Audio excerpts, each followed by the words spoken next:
જળની, મેવાની બધી વ્યવસ્થા કરી દે છે. કોના માટે? ઠાકોરજી માટે. કારણ કોણ છે ગિરિરાજ બાવા? હરિદાસ વર્ય. સ્વસંગથી પુલિંદજીની જેમ ભગત સેવા કરાવીને પુલિંદજીઓ પૂર્ણ ગિરિરાજજીના સંગથી થયા. ભગવદીઓ દ્વારા ભગવાન મળે, ભગવાન દ્વારા ભગવાન મળે નહીં. આ વસ્તુ બહુ ચોખ્ખી છે. આજે આપણે ઠાકોરજી પુષ્ટ કરાવવા હોય ને તો સીધા આપણે જે નથી કહેતા. આપણે કહીએ કે તમે જાઓ છો ને અસારવા, કે તમે જાઓ છો ને વ્રતધામ, કે તમે જાઓ છો ને બોપલ આંબલી, તો અમારી વિનંતી કરીને પૂછતા આવજો ને. જો આજ્ઞા આપે તો અમે ઠાકોરજી પુષ્ટ કરાવવા જઈએ.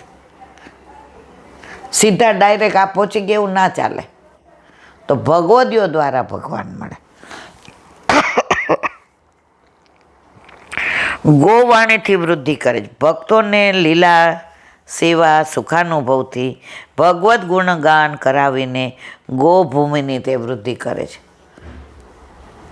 ભગવત સત્સંગ ત્યાં થાય છે. કેવી રીતે? ગોવાળિયાઓ ઠાકોરજી સાથે હોય.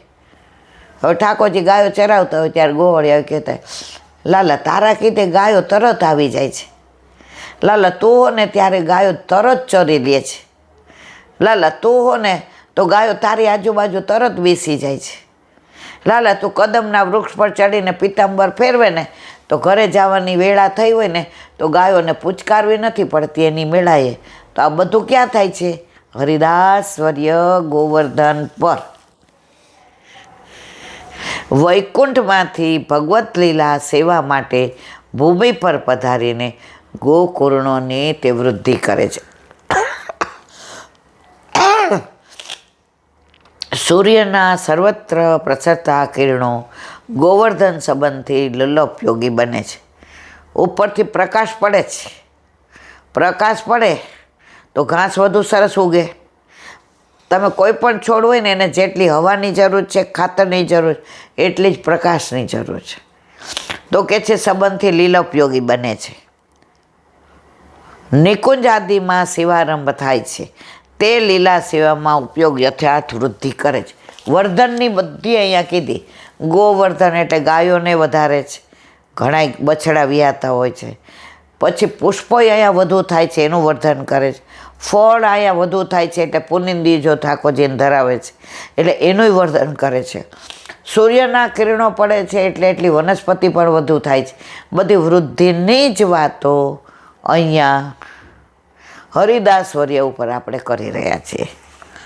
શ્રી ગિરિરાજજીનું મસ્તક માનસી ગંગામાં અને પૂછરીના લોટા પાસે છે. રાધા કુંડથી દાનઘાટી સુધી આદિ શિખર છે. 3 શિખર. રાધા કુંડથી દાનઘાટી સુધી આદિ શિખર છે.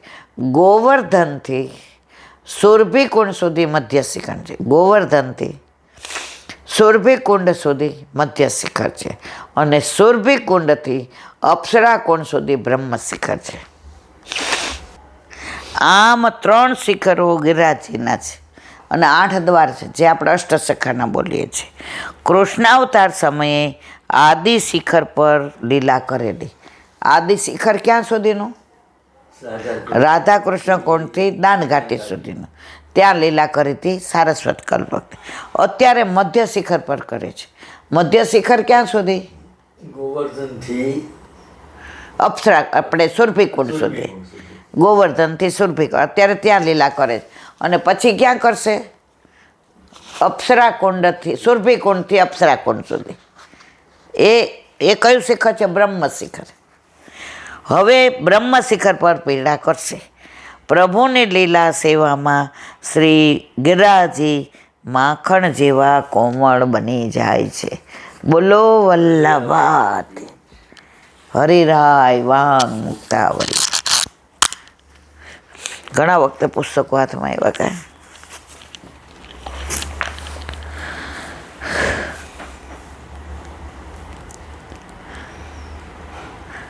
કામ જાતસ્તુ યહ ક્લેશ સ સામ્યેત સ્પર્શનાદિભિ સર્વાત્મ ભાવ સંભય ભેદ દ્વિગુણ તથા કામથી ઉત્પન્ન થનારો જે ક્લેશ છે તે ઈષ્ટ વસ્તુના સ્પર્શ વગેરેથી શાંત થાય છે. શું કહે છે? આપણી બધી ઈચ્છાઓ દ્વારા જે કામ ઉત્પન્ન, એટલે ઘણીવાર ન મળે ને વસ્તુ, ત્યારે ક્લેશ મનમાં થાય કે મારી સાથે કેમ આવું થયું, તો એ કેવી રીતે દૂર થાય? તે ઈષ્ટ વસ્તુના સ્પર્શથી વગેરેથી શાંત થાય છે. જે ભગવત સંબંધી વસ્તુ હોય એને સ્પર્શ કરો તો એ શાંત થઈ જાય છે. જ્યારે આ સર્વાત્મ ભાવથી ઉત્પન્ન થનારો ક્લેશ સ્પર્શ વગેરેથી બમણો થઈ જાય. ક્લેશ બે પ્રકારના હોય. એક ભગવાન નથી મળતા એનો ક્લેશ, અને એક લૌકિક. લૌકિક આને આપણે લેવા દેવા નહીં. અલૌકિક આપણે શું ક્લેશ ડબલ થઈ જાય કે પ્રભુ ક્યારે બોલશે, ક્યારે 84,252ની જેમ માગી માગીને આરોગશે, ક્યારે ઠાકોરજી સાનુભાવ જ કરાવશે, ક્યારે કહેશે કે માં મને ગોળના લાડવા બનાવી દે ને. ઓલી ધાણી પૂણીવાળી ડોસી હતી, પૂણીને ઢગલા ઉપર બેસે, એ કાતે ને ઠાકોરજી એક એક પૂણી દે તો અઠવાડિયાની સામગ્રી હારે બનાવીને છીકા પર મૂકી દે.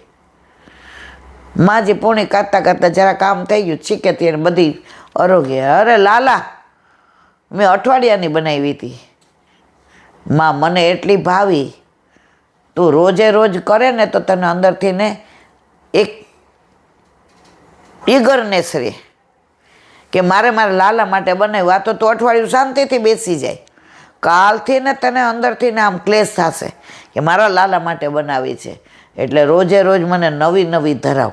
તો અહીંયા શું કહે છે કે ક્યારે ક્લેશ ડબલ થાય? જ્યારે સર્વાત્મ ભાવથી તમને ઠાકોરજીમાં ભાવ થાય ત્યારે. બોલો વલ્લભાધીશ દયારામભાઈના ચંદ્રાવલા.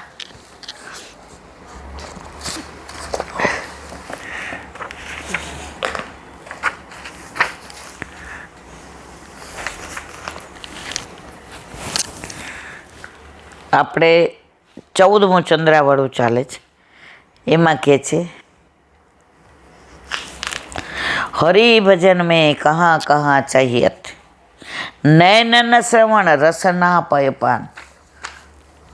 ઠાકોરજીની સેવામાં એક્સ્ટ્રા કાંઈ નથી જોઈતું. તમારે વધારે કોઈ એફર્ટ જ નથી કરવો પડતો કે પ્રભુ આવશે તો ઘરમાં મારા ખર્ચો વધી જશે, મારાથી પહોંચાશે. ના ભાઈ ના, તું જે બનાવસ એ ધરાવ અને લે. થયો ખર્ચો?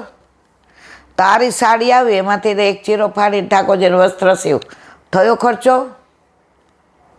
તારે દૂધ આવે છે એમાં ઠાકોરજીને ધરાવને તું લે, થયો ખર્ચો? તારા ઘરમાં તું રહેશ ત્યાં ગોખલામાં પ્રભુને પધરાવ, થયો ખર્ચો? તો અહીંયા કહે છે પરમાનંદાસજી હરિભજન મેં કहाँ કहाँ चाहिए. સેવામાં શું શું જોઈએ? તો કે નયન શ્રવણ, આંખોથી ને શ્રવણ કરવાનું. રસના પયપાન, ऐसी संपत्ति आन मिली है जो न भजे तीन को बड़ियान. આંખ દર્શન કરવા માટે આપ્યા છે, કાન ગુણગાન સાંભળવા માટે, મોઢું પ્રસાદ લેવાને ગુણગાન બોલવા માટે. આ બધું તમે નથી કરતા. આંખોથી બીજાની ઈર્ષા કરો છો, કાનથી બીજાની પંચાત સાંભળો છો, મોઢેથી બીજાની પંચાત કરો છો. ધૂળ પડી તારા જીવનમાં. અમે નાના હતા ને ત્યારે મેં માજીઓને બોલતા જોયા છે. અત્યારે અમે માજી જ છીએ. નાના હતા ત્યારના છોકરાઓ તોફાન કરતા હોય ને પછી બહારથી બહુ ફરિયાદ આવે ને એટલે શું કહે, આના કરતાં પથરો જણો હોત તો ઓલા કપડાં ધોવાના કામમાં તો આવત. જો તો જો આપણે આ બધું દીધું જ, એ પ્રભુમાં વિનિયોગ નથી કરતા તો કપડાં ધોવાના કામમાં આવતા નથી. એમાં નુકસાન તમને થશે. ઠાકોરજી કે મને કાંઈ વાંધો નથી. પૂરબ પુણ્ય સુકૃતન કો ફલ અતિ દુર્લભ માનુષ અવતાર. 84 લક્ષ્યોની જ્યારે પૂરી થાય ત્યારે તમને મનુષ્ય અવતાર મળે જ. અને પૂર્વના સુકૃત કર્યા હોય ને તો ભગવત નામ લેવાય, બાકી તમારી ઈચ્છાથી ને તમે લઈ શકો નહીં. ઘણા વ્રજમાં એવા ઠાકોરજી પુષ્ટ કરાવી ગયા, અને ઘણાને તો વ્રજમાં આવ્યા, ભાગવત સાંભળી, અને આપણે કહ્યું કે આ વખતે તમારે પુષ્ટ કરાવવાના જ છે, અને આપણે કહીએ એટલે હે. ઠાકોરજી કે પણ મારે એને ઘર જવું જ નથી માં. ઓલી દીકરીને માગવું આવ્યું તો દીકરીએ એને બાપાને કીધું હતું, પપ્પા મને એક રૂમમાં ભાડે રહેતો હશે ને ચાલશે, પણ મારે વૈષ્ણવ જોઈએ છે. હવે માગવું આવ્યું, કરોડોપતિ, દેખાવડો, ડૉક્ટર, એકનો એક, ઘરનું ઘર, હેલિકોપ્ટર ઘરે, પણ વૈષ્ણવ નહીં. દીકરી કે મારે કાંઈ કામનું નહીં, જોઈએ વૈષ્ણવ નથી તો મારે કાંઈ કામનું નહીં. અહીંયા શું કહે છે કે તમે પૂર્વ બહુ પુણ્ય કર્યા હોય ને તો વૈષ્ણવ ધર્મ મળે છે. ઓલી કે મારે એવા હેલિકોપ્ટર હોય કે ન હોય, મારે એક રૂમમાં ભાડે રહેતો હાલશે, પણ પપ્પા મારે વૈષ્ણવમાં કરવો છે. તો વૈષ્ણવ તો કાંઈ સહજમાં મળી નથી જતું. હમણાંને જ તમને વાત કરું, ગયા ડિસેમ્બરમાં એક વૈષ્ણવની દીકરીએ લવ મેરેજ કર્યા જૈનમાં. હવે એણે કરવા હતા ત્યારે કીધું કે હું બ્રહ્મ સંબંધ લઈશ, હું આમ કરીશ તેમ કરીશ. લગ્ન થઈ ગયા, દીકરીને બટેકાઈ છોડાવી દીધા, ડુંગળી લસણ જૈન બનાવી દીધી. જો ઠાકોરજી કહે છે જેને મારા શરણમાં રાખવા હોય ને એને જ રાખું છું, બાકી આવેલાને ધક્કો મારીને પાછા કાઢું છું. આ ગયા વર્ષની 1 વર્ષ પહેલાંની વાત છે, અને આપણા નજર સમક્ષની. તો વલ્લભ વિચારે ને એને જ રાખે છે, બાકી ધક્કો માર્યો કે જા હજી વાર છે તારે. અને ઓલી દીકરી એવી બની ગઈ જઈને, બ્રહ્મ સંબંધ છે બેન, તારા ગળામાં કંઠી છે, અને તે શરત કરી હતી કે ભાઈ હું મારું નહીં છોડું, તું જા તારો પતિ ધર્મ બજાવ. તમે છેડાછેડી છોડવા માતાજીએ લઈ ગયા ને બધું કર્યું, અને પાછા વળી એમ કે અમારી ભેગા નાથદ્વારા આવ્યા તે નાથદ્વારા નહોતા આવ્યા, એને કુંભલગઢ ફરવા આવવું હતું ને એટલે તમને સારું લગાડવા દોરસો ને કર્યા હતા મારા વાલા. તો વલ્લભ જેને ચાહે એને જ પોતાની પાસે રાખે છે, બાકી ઢીલા પાડી દે, અને તમે જૈન બની જાઓ, એમાં કોઈ શંકાને સ્થાન નથી. આ અમારી નજર સમક્ષનો દાખલો છે. પાપ પુણ્ય જાતે જાની પરતે ઉપજત હે બ્રહ્મ કો જ્ઞાન. ગુરુ કર્ણધાર પોત પદ અંબુજ ભવસાગર તરવે કે હેત પ્રેરક પ્રવન કૃપા કેશવ કે પરમાનંદ ચિત્ત ચેત. વલ્લભની ગુરુનું તો આવે ને આવે છે. ગુરુ વિના તમારો ક્યાંય મેળ પડે જ નહીં. તમે રસ્તો ભૂલ્યા હો ને, ખોટી જગ્યાએ ગયા હોય એનો વાંધો નહીં, પણ ગંદકીમાં પડી ગયા હોય, તમને ગુરુએ સમજાવ્યું હોય એ બાજુ ન જવાય, ખાડા તો છે જ, પણ ગંદો કાદવ છે. પણ આપણને આપણો ભાઈબંધ એમ કે બેનપણી આ ટૂંકો રસ્તો જ જસાડે, કૂદી જાજે ને. ગુરુને તો કહે જો દુસંગ લાગ્યો, કૂદવા ગયા તો પડ્યા, પછી કાઢે કોણ? ગુરુ. પણ શ્રમ તો ગુરુને આપ્યો ને મારવાલા. તો ગુરુ ગોવિંદ દોનો ખડે કિસકો લાગો પાય, બલિહારી ગુરુ આપને ગોવિંદીઓ બતાય. ગુરુ વિના તમારો ને મારો મેળ ના પડે.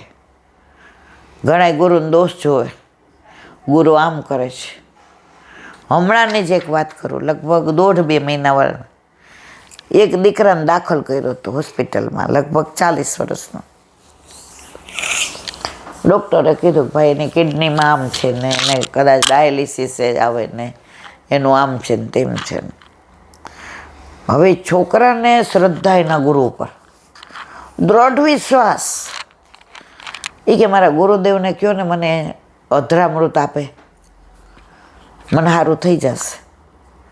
એટલે ઘરના બધા કે આ રોગ એવો છે, તું શાંતિથી હોસ્પિટલમાં રહે, આ બાટલા ચડે છે.